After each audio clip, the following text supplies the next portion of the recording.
Ok, bonjour tout le monde. Aujourd'hui, je voudrais parler de la doctrine de la Trinité et en particulier comment parler de la doctrine de la Trinité aux témoins de Jéhovah. Je voudrais commencer par dire que je ne suis pas théologienne, je ne suis pas experte là-dedans. Je suis chrétienne et j'aime la parole, j'étudie la parole. Et aussi, je ne suis pas du tout experte dans les témoins de Jéhovah, les doctrines des témoins de Jéhovah. Donc je m'excuse par avance si je fais des erreurs, si je dis des choses qui sont fausses. Mais je tiens juste à aider quiconque ça pourra aider. Deuxième chose que je voulais dire aussi, c'est que vous allez trouver sur internet beaucoup de vidéos sur comment parler aux témoins de Jéhovah, comment mieux comprendre leur doctrine, etc. Vous allez trouver des livres, beaucoup de choses, des sites internet pour comprendre comment évangéliser les témoins de Jéhovah et c'est très bien. Mais je voudrais quand même avertir que rien ne peut remplacer le temps que vous passerez seul à seul avec Dieu dans sa parole. Donc si vous êtes chrétien et que vous regardez cette vidéo, je tiens à vous encourager à passer du temps avec Dieu chaque jour, à lire sa parole. Il n'y a rien qui peut remplacer ça, il n'y a aucune vidéo YouTube qui peut remplacer ça. Donc s'il vous plaît, surtout si vous allez évangéliser des témoins de Jéhovah, c'est très important que vous restiez dans la parole. Si on pense à Jean 15 par exemple, restez dans la parole, restez proche de Jésus. Il n'y a que comme ça que vous pourrez grandir, de toute façon que vous pourrez vraiment comprendre qui est Dieu. Aucune vidéo YouTube ne pourra remplacer ça, encore une fois. Donc voilà, et aussi par rapport à la doctrine de la Trinité, c'est un enseignement qui est global. C'est pas juste un verset quelque part qui va nous expliquer que voilà, il y a le Père, Fils, Saint-Esprit, trois personnes, un seul être, qui va nous expliquer comme dans les manuels théologiques. Non, il n'y a pas de verset comme ça, c'est un enseignement global.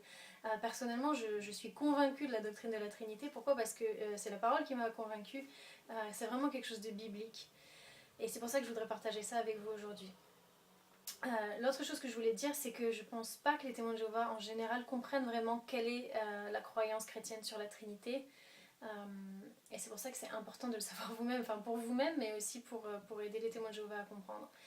J'ai l'impression, d'après, c'est vraiment des conversations que j'ai eues plus que des recherches sur ce qu'ils ont écrit, etc.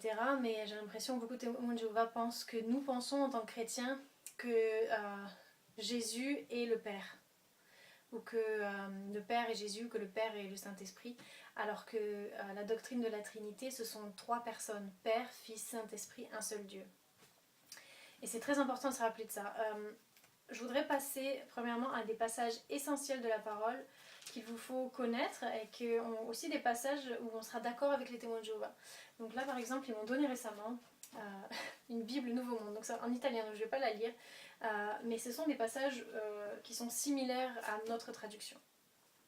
Si on va à Deutéronome chapitre 6, verset 4, dans l'Ancien Testament, nous pouvons lire « Écoute Israël, l'Éternel notre Dieu, l'Éternel est un ». Nous savons évidemment que Jésus a cité ces mots et que les Juifs, de façon régulière, citent ces paroles parce que c'est un enseignement absolument essentiel de la foi juive et de la foi chrétienne aussi, qu'il n'y a qu'un seul Dieu. Et surtout dans ces temps-là de l'Ancien Testament, il y avait des nations tout autour du peuple juif qui étaient polythéistes et qui avaient plein d'autres dieux, des idoles, etc. Et le Seigneur, donc l'Éternel ou Jéhovah, donnait l'instruction à son peuple de n'adorer que lui parce qu'il est le seul Dieu. Nous pouvons aussi lire dans l'Exode chapitre 20, donc les 10 commandements, ce qui est assez important. C'est juste après que Dieu ait délivré le peuple juif de l'esclavage en Égypte, donc après qu'il les ait sauvés, maintenant il leur donne les 10 commandements. Et le premier des 10 commandements, Exodus, je le dis en anglais, je suis désolée, Exode chapitre 20 verset 3, nous dit « Tu n'auras pas d'autre Dieu devant ma face ». C'est le premier des 10 commandements, « Tu n'auras pas d'autre Dieu devant ma face ». C'est très important pour Dieu que notre adoration est seulement pour lui, que nous n'avons pas d'autre Dieu devant lui. Parce qu'il est le seul Dieu. Nous pouvons lire aussi dans Ésaïe 43, qui est un passage très connu des témoins de Jéhovah, assez ironiquement, puisque c'est à partir de ces versets-là qu'ils ont le titre de témoins de Jéhovah, témoins de l'Éternel en fait, c'est d'après notre traduction. Donc si je vais à Ésaïe chapitre 43, verset 10, je lis « C'est vous qui êtes mes témoins, oracle de l'Éternel, vous et mon serviteur que j'ai choisi, afin que vous le reconnaissiez, que vous me croyiez et compreniez que c'est moi. Avant moi, il n'y a pas été formé de Dieu. Après moi, il n'y en aura pas. C'est moi qui suis l'Éternel, et hors de moi, il n'y a point de sauveur. C'est moi qui ai annoncé, sauvé, prédit. Ce n'est pas parmi vous un Dieu étranger. » Donc c'est très important de comprendre ces paroles-là, de s'en rappeler, puisque le Seigneur, l'Éternel, dans notre traduction, ou le Jéhovah, dans la traduction Nouveau Monde, dit il n'y aura pas de Dieu, il n'y a pas eu de Dieu formé avant moi, il n'y en aura pas après moi. Et lui seul est le Sauveur, d'accord? Donc si on garde ça à l'esprit, que ce sont des passages similaires avec la traduction Nouveau Monde, et ensuite on se tourne vers Jean chapitre 1, donc le Nouveau Testament, la révélation en Jésus-Christ. Là, on a une traduction différente dans le Nouveau Monde qui nous dit, Jean chapitre 1, verset 1, au commencement était la parole, et la parole était avec Dieu, et la parole était un Dieu. Alors là, on a un gros problème. Parce que dans tout l'Ancien Testament, on nous apprend que Dieu est un Dieu unique. Il n'y en a pas deux, il n'y en a pas trois, il n'y en a pas quatre, il y a un seul Dieu. Il n'y a pas d'autre Dieu que lui, c'est le seul Sauveur. Et là, Nouveau Testament, nous apprenons que Jésus est un Dieu. Donc ce que ça veut dire, c'est que si c'est vrai, si cette traduction Nouveau Monde est vraie, ça veut dire que Jéhovah se contredit. Parce qu'il nous a donné le premier commandement de ne pas avoir de Dieu devant lui.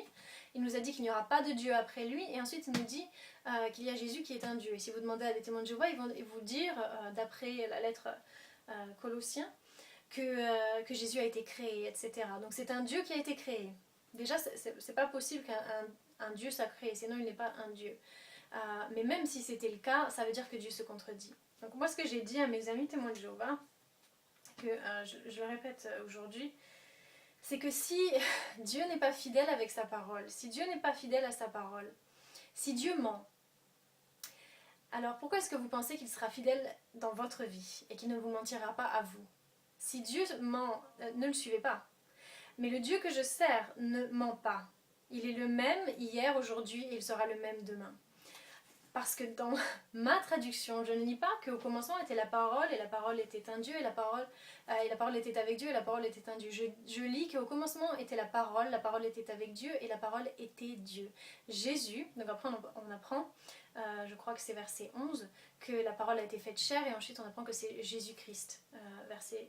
C'était verset 14 et ensuite verset 17. Donc, on apprend que Jésus est Dieu, ok? et que ce n'est pas un autre Dieu, qu'en fait, Jésus est Jéhovah. Et alors là, déjà, c'est la première chose à expliquer à des témoins de Jéhovah, c'est que c'est pas possible que Jésus soit un Dieu, comme le dit leur traduction, sinon toute la Bible se contredit. Mais ensuite, il y a un autre pas à faire, à comprendre que Jésus est Jéhovah. Donc c'est là que ça se complique, parce qu'il faut expliquer la doctrine de la Trinité clairement, qu'ils n'ont pas compris. C'est que ça ne veut pas dire que le Père est Jésus, d'accord? Et on le sait très bien, ce sont deux personnes différentes puisque Jésus prie au Père, ok? C'est le Père qui a envoyé Jésus, c'est Jésus qui, en obéissance à Dieu, est mort sur la croix. Ce n'est pas le Père qui est mort sur la croix, c'est le Fils. Donc on ne dit pas que quand on dit Jésus est Jéhovah, ça ne veut pas dire Jésus est le Père. Ça veut dire Jésus est Dieu. Donc en fait, il y a Jéhovah le Père, Jéhovah le Fils et Jéhovah le Saint-Esprit. Et ça va être très compliqué à comprendre pour des témoins de Jéhovah, mais même en tant que chrétien, c'est un concept très compliqué. Enfin, très compliqué, c'est juste impossible à comprendre en fait. Il y a beaucoup d'analogies pour essayer de comprendre ça qui ne marchent pas malheureusement, enfin pas malheureusement, mais c'est parce qu'on ne peut pas comprendre la nature de Dieu, donc ces analogies ont une limite, mais ça peut aussi quand même nous aider à comprendre. Si par exemple je prends l'idée d'une femme et son mari, d'accord, chacun d'entre eux a un rôle différent dans le mariage et ils font des choses différentes. Mais ça n'empêche pas qu'ils sont tous les deux des êtres humains. D'après la parole aussi, on nous dit que la femme sera soumise au mari. Donc il y a une soumission entre la femme et le mari, mais ça n'empêche pas qu'ils sont tous les deux êtres humains faits à l'image de Dieu. Et c'est de la même façon, le Père et le Fils. Le Fils est soumis au Père. Et ils ont tous les deux des rôles et des fonctions différentes, mais ils sont Dieu.